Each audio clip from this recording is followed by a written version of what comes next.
مینو جی یہ دیکھیں ہمارے درختوں پر آم اس دفعہ بھر کے لگے ہیں۔ آموں کی بڑھوتری کافی زیادہ ہوئی ہے۔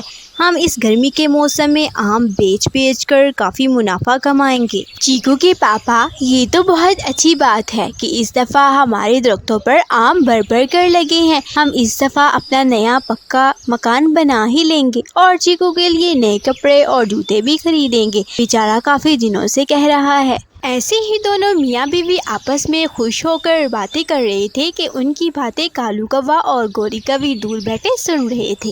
ان دونوں کی باتیں سن کر گوری کوی کالو کوے سے کہتی ہے، کالو جی دیکھا کیسے دونوں میاں بیوی باتیں کر کے ہنس رہے ہیں۔ اس دفعہ یہ آم بیچ کر کافی منافع کمائیں گے۔ ان کے درخت آموں سے لدے پڑے ہیں۔ گوری ہم نے بھی تو کچھ دن پہلے ڈھیر سارے سیب بیچے تھے۔ میں نے کتنا سارا منافع کمایا تھا سیب بیچ کر۔ کون سا منافع کمایا؟ مجھے سارا ہی پتا ہے۔ تمہارے سیب کیسے تھے؟ سارے سیب پھیکے اور گلے سڑے تھے۔ تم ٹنو کی طرح کبھی کوئی اچھا کام نہیں کر سکتے آئے بڑے۔ اس طرح گوری کوی کالو کوے کو جلی کٹی سنا رہی تھی اور مینو چڑیا کا درخت آموں سے لدا ہوا دیکھ کر جل بھی رہی تھی۔ مینو جی دھوپ بہت تیز ہے، آپ چیکو کو لے کر گھر چلے، میں آم کی گاڑی لے کر منڈی جاتا ہوں۔ پھر مینو چڑیا چیکو کو ساتھ لے کر گھر چلی جاتی ہے اور پاپا چڑیا آموں کی گاڑی لے کر منڈی چلا جاتا ہے۔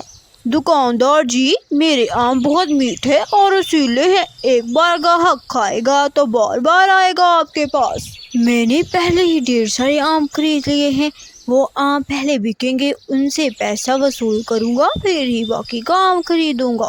کہیں ایسا نہ ہو میں ڈھیر سارے آم اکٹھے کر کے رکھ لوں اور پھر سارے کے سارے خراب ہو جائیں۔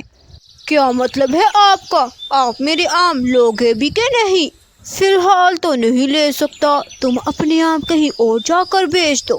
پھر ٹنو چڑیا اپنے آم کی گاڑی کو دوسرے دکاندار کے پاس لے جاتا ہے۔ دوسرا دکاندار بھی اس کے آم خریدنے سے انکار کر دیتا ہے۔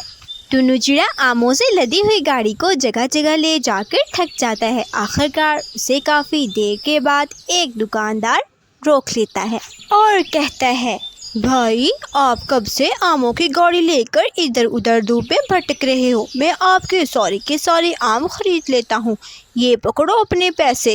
اس دفعہ آم کی قیمت کچھ زیادہ نہیں ہے۔ ارے بھائی یہ پیسے تو بہت کم ہے، کم از کم ایک پیٹی کا 100 روپیہ تو دو۔ ارے بھائی اگر میں آپ کو ایک پیٹی کا 100 روپیہ دوں گا تو خود کیا بچاؤں گا؟ اور ویسے بھی آپ کے آم شام تک نہ بکے تو آپ کے آم گل سڑ جائیں گے اور پھر آپ کیا کر سکو گے؟ کچھ نہ ہونے سے کچھ ہونا بہتر ہوتا ہے۔ ٹنو چڑیا بہت پریشان تھا۔ وہ کم پیسوں میں ہی اپنے آم بیچ دیتا ہے اور وہی تھوڑے سے پیسے لے کر گھر چلا جاتا ہے۔ پاپا آ گئے، ماما وہ دیکھیں میرے پاپا پیسے لے کر آئے ہیں، اب وہ مجھے نئے جوتے اور نئے کپڑے دلائیں گے۔ یہ لے چیکو کی ماما پیسے، آم صرف 60 روپے پیٹی بکے ہیں اور ہم خواہ خوش ہو رہے تھے۔ کیوں؟ چیکو کے پاپا آم اتنے کم ریٹ میں کیوں بکے؟ کل تو سب دکانداروں نے آم خریدنے سے انکار ہی کر دیا تھا، بڑی مشکل سے ایک دکاندار نے مجھ سے 60 روپے پیٹی میں خرید لیا، نہیں تو آم مجھے واپس لانا پڑتے اور یہیں پر گل سڑ جاتے۔ تو لے آتے واپس، اتنے کم ریٹ میں آم بیچ کر بتائیں آپ کو کیا بچت ہوئی؟ صرف 1 کلو آم ہی 50 روپے تھے۔ اتنے سارے آموں کا اچار ڈالنا تھا کہ آپ نے، اچھا ہی تو ہوا آم بک گئے، نہیں تو سارے آم گل سڑ جاتے۔ مینو چڑیا اور ٹنو چڑیا کا اداس چہرہ دیکھ کر کالو کوا ان کے پاس آتا ہے اور ان سے کہتا ہے، ارے ٹنو بھائی آپ دونوں کو کیا ہوا؟